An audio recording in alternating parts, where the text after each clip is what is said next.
Bansal news की चुनावी खास पेशकश में आप सभी का स्वागत है। आज बात होगी जगदलपुर के विकास की। हम सवाल भी करेंगे और जवाब भी ढूंढने की कोशिश करेंगे। ये माई दंतेश्वरी की धरा है, यहाँ दंतेश्वरी जी का मंदिर है, माई दंतेश्वरी का। इसके अलावा हम जहाँ खड़े हैं ये दलपत सागर है और ये जगदलपुर शहर की बड़ी पहचान है। पूरे संभाग की 12 में से इकलौती सामान्य सीट जगदलपुर में। कहने को तो राजनीतिक पारा हमेशा दूसरी सीटों के मुकाबले थोड़ा अधिक चढ़ा हुआ रहता है। कितना विकास हुआ, कितना अपेक्षित था और क्या कमी रह गई, हम जानने की कोशिश करेंगे। शुरुआत करते हैं, हमारे साथ कुछ लोग मौजूद हैं, हम इनसे समझने की कोशिश करेंगे। सर बताएं कैसा आप विकास चाहते थे और कैसा हुआ? आपकी नज़र में क्या चूक रह गई, क्या कमी रह गई जो आने वाले समय में पूरी होनी चाहिए? मैं समझता हूँ कि जगदलपुर हमारा जो संस्कार धानी है, यहाँ कोई भी पार्टी, चाहे बीजेपी हो, चाहे कांग्रेस हो या एनीवन, पुराने समय से कांग्रेस का वर्चस्व रहा। धीरे धीरे उनमें जो कमियाँ थी उसको जनता ने देखा, फिर उसके बाद पार्टी बदली। 15 साल बीजेपी ने काम किया और जितना उनको समझ में आया उस ढंग से उन्होंने ग्रामीण जनों को के लिए काम करना शुरू किया। 2018 के बाद फिर से कांग्रेस आई, इनकी सोच टोटली बदली हुई थी। इन्होंने जो काम करके दिखाया वह हर काम को पूरी तरह से पूर्ण होगा ही नहीं, कभी कुछ ना कुछ परसेंट उसमें कम रहता ही है, जिसकी आलोचना होती है। उस आलोचना को सुनकर फिर से काम करना, यही किसी पार्टी का उद्देश्य होना चाहिए। Sky is the limit. Development के मामले में ऐसे ही कहा जाता है। आप बहुत बस्तर के गाँवों में घूमी हैं, आपने लोगों की सेवा भी की है, आप कैसे देखते हैं? देखिए, शासन की योजनाएं बहुत अच्छी रही हैं। बात बीजेपी गवर्नमेंट की करूं या बात मैं करूं कांग्रेस गवर्नमेंट की, योजनाएं बहुत अच्छी रही हैं। लेकिन जब ज़मीनी रूप पे उनके अमल की बारी आती है, तो जब वो ज़मीनी जो लोग होते हैं जिनको उसको इम्प्लीमेंट करना चाहिए, जिनको वहाँ तक आम पब्लिक तक पहुँचाना चाहिए, वो कहीं ना कहीं वो गैप रह जाता है। वो योजनाएँ उस तरीके से पहुँच नहीं पाती। बस्तर में विकास तो हुआ है, निसंदेह दोनों पार्टियों ने अपने अपने तरीके से अपना बेस्ट दिया है, लेकिन अभी भी बहुत सारी कमी है। और आधारभूत संरचनाओं की बात करूं तो अभी भी डेवलपमेंट जो है अभी पूरी तरह से नहीं हो पाया है। अभी भी अगर सुदूर क्षेत्रों की बात करूं तो अभी भी लोग जो हैं मूलभूत सुविधाओं को तरस रहे हैं। अभी भी बहुत सारी चीज़ें हैं, बहुत सारे काम हैं जो करने बाकी रह गए हैं। बहुत सारे काम करने बाकी रह गए हैं, जवाब लेंगे। विधायक जी आप बताइए, लगभग कार्यकाल खत्म होने को आया, क्या वजह थी जिसके कारण कुछ काम जो है वो पेंडिंग रह गए? देखिए, जनता ने जिस विश्वास के साथ हमें जगदलपुर का दायित्व सौंपा, कांग्रेस की सरकार बनाई, हमारा पूरा प्रयास है कि सबसे पहले आदमी का अर्थतंत्र मजबूत होना चाहिए। आर्थिक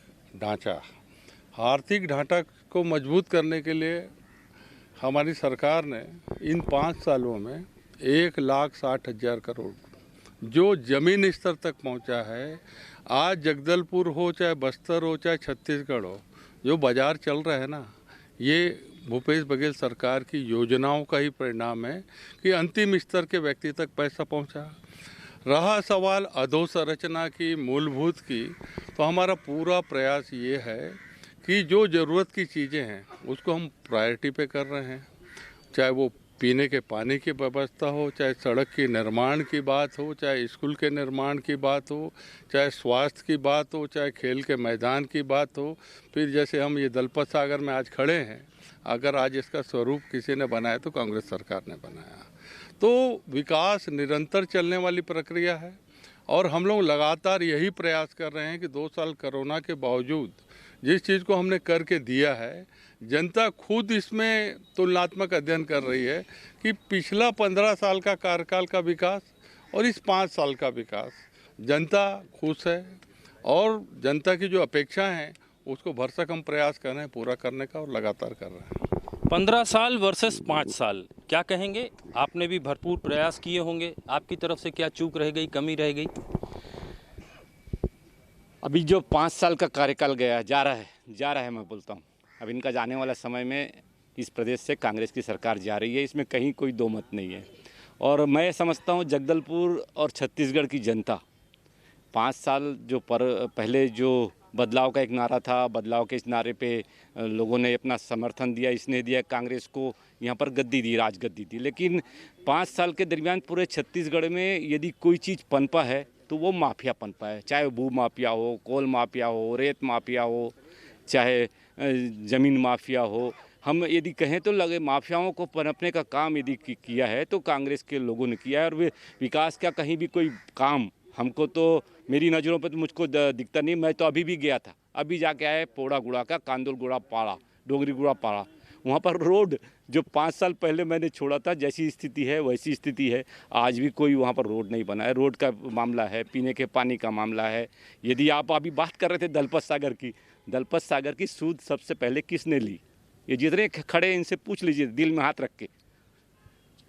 1947 से 2000 तक कांग्रेस का नगर पालिका का अध्यक्ष रहा, और नगर पालिका का अध्यक्ष होने के बाद भी कभी दलपत सागर के बारे में कोई चिंता कांग्रेस के लोगों ने नहीं की।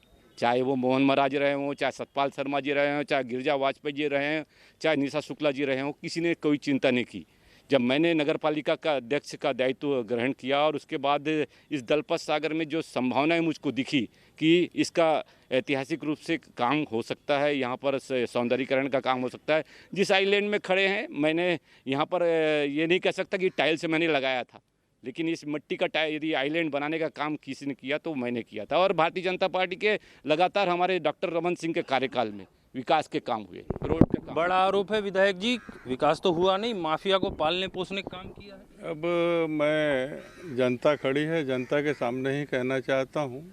आप स्वयं विधायक थे, सबसे ज़्यादा माफियागिरी इनके कार्यकाल में हुआ है। फुटपदर जैसे गोलीकांड किस चीज़ का प्रमाण है? लोगों की, आदिवासियों की संपत्तियों को बेनामी ट्रांजैक्शन हुए, किसके कार्यकाल में हुआ? कि माफिया की जो शुरुआत अगर हुई है तो इनके 15 साल के शासन में हुई है।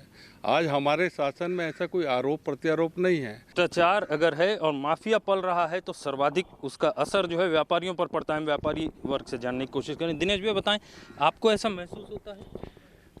मुझे ऐसा लगता है कि चाहे बीजेपी की सरकार हो चाहे कांग्रेस की सरकार हो, उसे हमेशा व्यापारियों के हित के लिए ही बात करनी चाहिए, क्योंकि व्यापारी हमेशा ही त्रस्त रहता है। क्योंकि चाहे कोई भी सरकार हो, सरकार हमेशा व्यापारियों के हित के लिए नहीं सोचती है। तो मैं तो यही चाहूँगा कि व्यापारियों के हित के लिए ही दोनों काम करें। भाई साहब बताएं, व्यापारियों के हित के लिए सरकार को काम करना चाहिए, सारे वर्ग के लिए काम करना चाहिए, लेकिन व्यापारी जो है वो मार्केट में लिक्विडिटी बनाए रखता है। आप सहमत हैं इस बात से? बिल्कुल ठीक है, व्यापारियों के हित में काम होना ही चाहिए, चाहे सरकार किसी की भी हो। और कांग्रेस के शासनकाल में, भूपेश बघेल मुख्यमंत्री जी के शासनकाल में अगर देखा जाए तो व्यापारियों के हित में अत्यधिक काम हुए हैं। और जो बात भाई रेखचंद जैन जी कह रहे थे 2020 और 2021 में जब कोरोना काल था, तो जितने कार्य हुए हैं यहाँ पर, आर्थिक संचरण के बूंद, सब कार्यों का फायदा अंततोगत्वा बाजार को प्राप्त हुआ है। बाजार को फायदा मिला है। आप भी बाजार में बैठते हैं, व्यापार करते हैं, आप सहमत हैं इन बातों से? हाँ, बाज़ार को फ़ायदा हुआ है तो कोरोना काल में बाज़ार को लॉस भी हुआ है। लेकिन हम स्वास्थ्य संबंधित अगर बात करें तो पिछले भाजपा कार्यकाल में भी स्वास्थ्य संबंधित के मामले में यहाँ पर डॉक्टर्स की कमी थी, और अभी कांग्रेस की सरकार में भी डॉक्टर्स की कमी है। इन डॉक्टर्स की कमी की वजह से आम आदमी को रुख रायपुर करना पड़ता है या विशाखापट्टनम करना पड़ता है।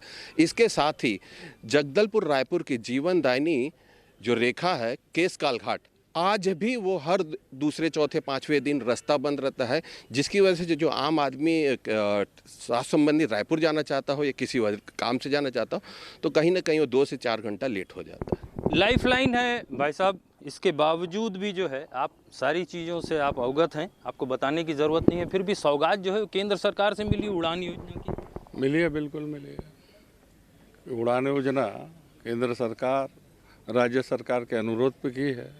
और आज जो आप लोगों के माध्यम से हम लोग सुन रहे हैं कि केंद्र की सरकार, उसका टाइम पीरियड कंप्लीट हो रहा है, उसको बंद करने जा रही है। तो हम सब बस्तर वासियों का दायित्व है, कर्तव्य है कि वो बंद न हो, इसको एक्सटेंशन मिले, हम सबका प्रयास होना चाहिए। केशकाल, कोंडागांव, कांकेर सभी जगह आपके विधायक हैं, तो क्या समन्वित प्रयास करके ये कोशिश होगी? नेशनल हाईवे है, समय समय पर उसका मेंटेनेंस का कार्य हो रहा है। क्योंकि घाट उस समय का बना हुआ है, आज आवागमन जिस तरीके से बढ़ा है, गाड़ियाँ बढ़ी है, तो बट नेचुरल है कि ऐसी परिस्थितियाँ होती है, लेकिन शासन प्रशासन त्वरित उसको दूर करने का कोशिश कर रहा है। लंबे समय से आप भी बस्तर में रह रहे हैं, बस्तर को अच्छे से जानते समझते हैं। आपकी नज़र से ये 5 साल वर्सेस 15 साल, अगर इसी सवाल पे जाऊं, क्या कहना चाहिए? मैं तो दोनों पार्टी को श्रेय दूंगा, चाहे वो भाजपा हो कांग्रेस हो। विकास के कार्य हुए हैं, लेकिन मैं दोनों पार्टियों के नेताओं से, यहाँ मेरे बगल में विधायक जी खड़े हैं, उस बगल में पूर्व विधायक जी खड़े हैं, मैं चाहता हूँ बस्तर के विकास को लेकर दलगत राजनीति से उठकर जो है हमको काम करना चाहिए। खासकर ये अपना रेल लाइन है, मैं दोनों नेताओं को बोलना चाहता हूँ, रेल लाइन के लिए आप लोग दोनों एक मंच में आएंगे। इसमें केंद्र सरकार और राज्य सरकार वाली बात नहीं होनी चाहिए। और हमारे रेल मंत्री जी जो हैं अश्विनी कुमार जी, डीपीआर की बात किए थे जुलाई को, अभी हाल में 20 दिन पहले डीपीआर बन के गया। दबाव बनना चाहिए विकास को लेकर, चाहे विधायक महोदय हो चाहे पूर्व विधायक महोदय। मैं दोनों से निवेदन करूंगा, आग्रह करूंगा, हमको बस्तर का अगर वाकई में विकास चाहिए तो मिलकर प्रयास करना पड़ेगा, एक मंच में आने में पड़ेगा। चाहे भाजपा का सरकार हो, कांग्रेस का सरकार हो। जगदलपुर में शहर में विकास दिखता है, गांव में उतना विकास नहीं दिखता। हाँ, थोड़ा बहुत सड़कें वगैरह बन रही हैं, हॉस्पिटल के भाई ने बात कही, वाकई में आज चाहे मेडिकल हो, मेडिकल कॉलेज हो, चाहे महारानी हॉस्पिटल, रेफर सेंटर बन गया। रेफर सेंटर नहीं होना चाहिए, इसमें पूरी तरह से रोक लगना चाहिए और इसमें दोनों पार्टियों को मिलकर काम करना चाहिए। दलगत राजनीति से ऊपर उठकर इनको काम करना है, यही मैं बोलना चाहता हूँ। और ज्वलंत मुद्दा है, इनकी बात से याद आया इंद्रावती का। आपको लगता है इसमें भी राजनीतिक दलों को एक होकर आपसी सहमति से काम करना चाहिए ताकि इंद्रावती जो मरने की कगार पर है? बिल्कुल, इंद्रावती के लिए काम करना ही चाहिए, क्योंकि इंद्रावती नदी बस्तर की जीवनदायिनी नदी है। इसी से पूरा कृषि वन सब कुछ पलता है और संवरता है। अगर इसमें दलगत राजनीति हम घुसा देंगे तो फिर बस्तर की बहुत बड़ी इसमें हानि होगी, क्षति होगी। और दुर्भाग्य की बात है कि पिछले 20-25 साल में जिस प्रकार से इंद्रावती की उपेक्षा हो रही है वो ठीक नहीं है। सबसे पहले हम बस्तरवासी हैं, मैं एक बस्तरवासी होने के नाते बोला, सबसे पहले हम बस्तरवासी हैं। हमें अपनी ज़मीन के लिए सबसे पहले काम करना चाहिए, बाद में सब कुछ सोचना चाहिए। कुछ और युवा साथी हमारे साथ हैं, आप बताइए युवा वर्ग की अगर बात करें, कैसी अपेक्षाएं हैं आपकी और क्या काम होने चाहिए थे, क्या छूट गए? देखिए, भूपेश बघेल जी जब से आए हैं उन्होंने हर वर्ग के लिए काम किया, खासकर युवाओं के लिए। आज बस्तर कनिष्ठ चयन बोर्ड का गठन किया गया, उसके माध्यम से 12,000 से अधिक शिक्षकों की भर्ती हुई 1998 के बाद। हजारों शिक्षा स्वास्थ्य कर्मियों की भर्ती हुई है और युवाओं को, खासकर जो ग्रामीण अंचल में जो युवा हैं, उनके खेल कूद सांस्कृतिक विकास के लिए हमारी भूपेश बघेल जी साल में 1 लाख रुपया दे रहे हैं। तो ये सरकार युवाओं के बारे में सोच रही है। छत्तीसगढ़ी ओलंपिक खेल कराकर जो छत्तीसगढ़ के जो नशे की ओर जा रहे थे उन युवाओं को नशे से दूर करने का प्रयास किया है। भूपेश बघेल जी की सोच हर वर्ग के लिए, खासकर युवाओं को उन्होंने बहुत कुछ देने का प्रयास किया है। मेडिकल का इशू जो है, वास्तव में बिल्डिंग बन गई, मशीनें आ गई, डॉक्टर्स नहीं आ रहे हैं, कौन दोषी है? देखिए, एक समय तो ऐसा था कि जब भारतीय जनता पार्टी की सरकार थी, उस समय कार्यकाल था, उस समय साजिश भी ऐसी रची गई थी कि जो बस्तर की प्राणदायिनी महारानी अस्पताल है उसको बंद करने तक की साजिश रच दी गई थी। शहर के लोगों ने उसके लिए विरोध दर्ज किया, उसके लिए आंदोलन किए, शहर को बंद किया और संघर्ष का परिणाम है कि आज महारानी अस्पताल जो है वो है। मुख्यमंत्री जी ने कहा सरकार बनते ही हम महारानी अस्पताल को व्यवस्थित करेंगे, उन्होंने करके दिया। रही डॉक्टरों का सवाल, तो डॉक्टरों की कमी ऐसे नहीं है। मेडिकल कॉलेज में जो जूनियर डॉक्टर हैं जो प्रैक्टिस में हैं उनकी ड्यूटी बराबर लगती है। हाँ, कुछ जो डॉक्टर की डिमांड है उसको लेकर के लगातार स्वास्थ्य मंत्री जी को लिखा गया है और उस पर काम भी हो रहा है। और मुझे नहीं लगता कि पहले की स्थिति जो थी उस स्थिति से अभी की स्थिति का कोई तुलना करना चाहिए, क्योंकि वो स्थिति बहुत भयावह थी। आज वो स्थिति नहीं है। आज तो स्थिति ये है कि सुपर स्पेशलिस्ट बनने के तैयार होने वाला है। आज स्थिति ये है कि दंतेवाड़ा से लेकर के सुदूर अंचल से लेकर के लोग बस्तर ही आ रहे हैं इलाज कराने के लिए। हाँ, कोई बड़ा अगर उनको हो रहा है तो वो रेफ़र हो रहे हैं, पर लेकिन देखिए विपक्ष में हैं लोग तो वो तो कहेंगे कि सिर्फ और सिर्फ ये रेफर सेंटर बन गया है। इसके साथ साथ एक चीज़ और मैं कहना चाहता हूँ, आज अगर आप शहर के अंदर की बात करेंगे शहर में जब से भूपेश बघेल जी की सरकार आई है तब से युवाओं के लिए आप देखेंगे खेल मैदानों को व्यवस्थित करने का कार्य किया गया। 15 साल में कुछ भी नहीं किया आप लोगों ने, ये वास्तव में अगर युवाओं के नज़रिए से देखा जाए क्या? देखिए, अभी इन्होंने जो कहा है कि हॉस्पिटल, महारानी हॉस्पिटल, आपको यदि ख्याल होगा, आप भी थे शायद जब रामनाथ कोविंद जी हमारे राष्ट्रपति जी थे, मेडिकल कॉलेज का उद्घाटन कर रहे थे और सम्माननीय हमारे मुख्यमंत्री डॉक्टर रमन सिंह जी थे, तब उन्होंने कहा था कि जिला हॉस्पिटल जो है महारानी हॉस्पिटल बंद नहीं होगा, और बंद हुआ नहीं। आप जाके महारानी हॉस्पिटल में जाके जो पीछे गेट के अंदर का पीछे का बोर्ड है वो देख लीजिए, विशेष केंद्रीय सहायता निधि एनएमडीसी के CSR मद, ये डॉक्टर रमन सिंह जी की देन है जिसमें ये डॉक्टर जो हॉस्पिटल है ये बना है। दूसरा, ये जो खेल के मैदान की बात करते हैं, ई लाइब्रेरी की बात की करते हैं, ये हमारे कार्यकाल में ही ये प्रस्ताव चला गया था। ये और जो उसका भूमि पूजन का पत्थर है, वो पत्थर आने वाले समय में ई लाइब्रेरी का जो 12 मई को जो पत्थर है माननीय भूमि पूजन कर दिए थे हमारे मुख्यमंत्री जी, उसका पत्थर भी हम लोग आने वाले लगाने वाले, लेकिन कहीं विकास के कोई काम दिखते हुए नज़र नहीं आते। ये जो पुराना पुल पे नया पुल की जो कंसेप्ट था, ये भी मेरा कंसेप्ट था और मेरे कार्यकाल पे इसकी वित्तीय स्वीकृति प्राप्त हो चुकी थी। ठीक है, इस कार्यकाल में बन रहा है, इसके लिए बधाई इनको, इसमें कोई दो मत नहीं है। लेकिन मैं ये नहीं बोलता कि सब काम जो है वो 15 साल के अंदर नहीं हुए। और जो तृतीय वर्ग चतुर्वर्ग के कर्मचारियों का जो मामला था कि हम लोग बस्तर के लोगों को, बस्तर संभाग के लोगों को, यहीं के लोकल लोगों को भर्ती देंगे, उनको लोकल लोगों को भर्ती करेंगे, चापरासी का पद हो, लिपिक का पद हो, चाहे नर्स का पद हो, इसमें भर्ती करेंगे, हमने ये बोला था और लगातार कर भी रहे थे। लेकिन जब से भूपेश बघेल की सरकार आई, कांग्रेस की सरकार आई और कांग्रेस की सरकार ने उस नियम को हटा दिया। छत्तीसगढ़ के लोगों को, चाहे वो रायपुर के हों, दुर्ग के हों, भिलाई के हों, जो कंपटीशन की दृष्टि से यहाँ के बस्तर के बच्चे उनसे कंपटीशन नहीं कर पाते, उनको लोगों को भरते हैं, 4-6 महीने में उनका ट्रांसफ़र हो जाता है और लगातार खाली से खाली है। आत्मानंद की आप बात करें, कल भी हमारे सुब्रतो विश्वास जी ने आत्मानंद के जो माड़पाल के स्कूल का जिक्र किया है, वहाँ अभी स्कूल में टीचर की व्यवस्था नहीं हो पाई। आत्मानंद स्कूल अच्छा कॉन्सेप्ट है, इस बात में कोई नहीं, बधाई उसके लिए भी। लेकिन भाई स्कूल में आप टीचरों की भर्ती करो, हमारे इंग्लिश से जो मीडियम है उसकी दृष्टि से हम बच्चों को पढ़ाना चाहते हैं, अच्छी बात है, कोई प्रॉब्लम नहीं है। लेकिन बेसिक जो मतलब ज़रूरत है, नीड है, उसको पूरा करने में असफल रही है। और यदि हम बात करें तो मैं फिर से बोलता हूँ, ये पूरे 5 साल घोटालों की सरकार रही है। और आप आज ये मेरी बात को मान के चलिए, सब लोग के सामने मैं बहुत दावे के साथ कह रहा हूँ कि ये 8 दिसंबर को इन लोगों की बधाई तय है, इसमें कोई दो मत नहीं। दावे के साथ बड़ा आरोप एक बार फिर से लगाए, हम जवाब लेने चलेंगे। घोटालों की सरकार है, आप पर आरोप लग रहा है, विदाई आप लोगों की तय है, ये कहा जा रहा है। देखिए, बोलना बड़ा सरल और सहज है। बस्तर की जनता ने इनको करीब से देखा है, जितने जनप्रतिनिधि थे इनके शासन में, ये स्वयं भी थे, इन्होंने सिर्फ अपना व्यक्तिगत विकास किया, जनता के दुख दर्द को नहीं समझा। महारानी अस्पताल जब बंद हो रहा था, लोग बेमौत मर रहे थे, ये कहाँ थे? क्यों नहीं आए जनता के सामने? इन्होंने कहा ना मैंने स्वीकृत कराया, मेरे सीएम ने स्वीकृत कराया। उसको स्वीकृति भूपेश बघेल ने जी दी थी। दंतेश्वरी मंदिर के सामने जगदलपुर की जनता साक्षी है कि रेखचंद जैन ने उनसे एक मांग की कि तू क्या चाहता है? मैंने कहा मेरा अस्पताल बढ़िया चाहिए, अस्पताल बनकर हुआ। आज इन्हीं की सरकारें जो केंद्र में बैठी है, महारानी अस्पताल को पुरस्कृत कर रही है। रोज 800 से 900 लोगों का ट्रीटमेंट हो रहा है उस जगह पे। और रहा सवाल डॉक्टरों की, बात कहते हैं, ये भी 15 साल बीता है, कितने एक्सपर्ट लाए हैं? हम तो DMFT में बैठ के तय कर चुके हैं, हम लोगों से आवेदन मांग रहे हैं कि एक्सपर्ट्स आए, जो सैलरी चाहिए हम देने को तैयार हैं। इस तरीके का काम हम कर रहे हैं। घोटाला हमारी सरकार के किसी आदमी ने किया तो नाम बताएं, मैं नाम नहीं बोलना चाहता। अगर नाम बोलूँगा तो बात खराब हो जाएगी कि घोटाला किसके शासन में क्या हुआ है, किसने क्या किया, वो जनता देख रही है। रेखचंद जैन को भी देख रही है, कांग्रेस को भी देख रही है, इनको भी देख रही है, इनके पुराने कार्यकाल को भी देख रही है।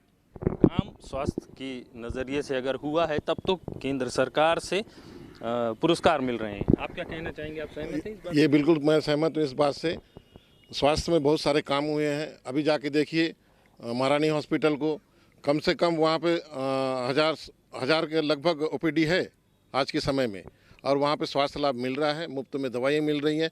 धन्वंतरी हमने खोला है, वहाँ पे 70-80%, 75% सब्सिडी में दवाइयाँ मिल रही है, मात्र 25% हितग्राही को लग रहा है। आत्मानंद स्कूल बेहतरीन कॉन्सेप्ट है, इसकी हर तरफ तारीफ हुई है, लेकिन ये जो है वो स्वास्थ्य विभाग को लेकर जो शिकायतें हैं उससे मिलता जुलता लग रहा है। हॉस्पिटल बन गया, मशीनें लग गई, डॉक्टर नहीं है, ऐसे ही क्या आत्मानंद स्कूल खोल दिए गए, शिक्षक नहीं है? देखिए, आत्मानंद का जहाँ तक सवाल है, माननीय मुख्यमंत्री जी का एक सोच था कोरोना काल में, तो जैसा कि मुख्यमंत्री जी ने अपने वक्तव्य में बताया है कि कोरोना काल में उन्होंने अधिकारियों से कहा कि भाई आप अधिकारी हो, आप अपने बच्चों को पढ़ाने के लिए आज लगभग 20 साल हो गए और आप एक ऐसा स्कूल नहीं बना पाए जहाँ पे आप अपने बच्चों को पढ़ा सकें। तो वहाँ से एक कॉन्सेप्ट निकला कि हम स्वामी आत्मानंद, जो कि शिक्षा के क्षेत्र में जिन्होंने अभी में बहुत अच्छा काम किया, तो उनके नाम पे एक उत्कृष्ट स्कूल खोला जाए। देखिए रजत जी, ऐसा है कि मानव विकास की अगर हम बात करें तो मानव विकास में सामुदायिक विकास और सामाजिक विकास एक महत्वपूर्ण भूमिका निभाता है। 1 नवंबर 2000 में जब छत्तीसगढ़ बना, तब से लेके 2019 तक के हमको ये नहीं लगा था कि हम छत्तीसगढ़िया हैं, हम बस्तरिया हैं। ये पहली सरकार है जो हमको बता रही है कि हम छत्तीसगढ़िया हैं। हमारी रहन सहन है, हमारी बोली भाषा है, हमारा खान पान है। तो एक जो हमारे अंदर से एक निकल रहा है कि हम छत्तीसगढ़िया हैं, हम बस्तरिया हैं। हमारा घोटुल है, हमारे देवगुड़ी हैं। आज जगदलपुर विधानसभा में लगभग 200 देवगुड़ी और माता गुड़ियों की स्वीकृति हुई है, जिनका निर्माण हो चुका है। वैसे ही नारायणपुर क्षेत्र में घोटुलों का निर्माण हुआ है, जो कि उनके एक सामाजिक ताने बाने में एक बहुत महत्वपूर्ण भूमिका निभाता है, युवाओं के बीच में उनकी परंपरा को, उनके विश्वास को आगे बढ़ाने के लिए। जहाँ तक आत्मानंद की बात है, जगदलपुर विधानसभा में 5 आत्मानंद, दरभा, जगदलपुर विवेकानंद, धर्मपुरा, माड़पाल और नानगुर, दरभा है ना, नानगुर, ये हमारे यहाँ 5 खुले हैं। जो सबसे नया आत्मानंद खुला है वो है माड़पाल का, जिसके लिए भर्ती प्रक्रिया आरंभ है। बाकी चारों स्कूलों में पूरी पर्याप्त स्टाफ है, जिनके लिए कि अलग से सेटअप बनाया गया है और उस सेटअप के अनुसार वहाँ पे भर्तियाँ हो गई हैं, वहाँ पे निरंतर पढ़ाई हो रही है। बल्कि मैं आपको याद दिलाना चाहूँगा कि कई बहुत सारे सोशल मीडिया में वैसे पत्र भी वायरल हुए थे, जहाँ भाजपा के वरिष्ठ नेताओं ने भी अनुशंसा की है कि बच्चों का वहाँ पे एडमिशन करवाया जाए। तो ये क्या है? विकास सतत चलने वाली प्रक्रिया है और जब चुनाव आते हैं तो इसका लेखा जोखा जो है वो निकालने की कोशिश होती है। यही वजह थी कि आज विपक्ष में बैठे लोग जो है उनके द्वारा लगाए गए आरोप के सीधे तौर पर जवाब हमने लिए सत्ता पक्ष से। फिर मिलेंगे एक और कार्यक्रम में बंसल न्यूज़ के साथ। तब तक के लिए सादर नमस्कार। कैमरा पर्सन कर्ण प्रताप के साथ रजत वाजपेयी, बंसल न्यूज़, जगदलपुर।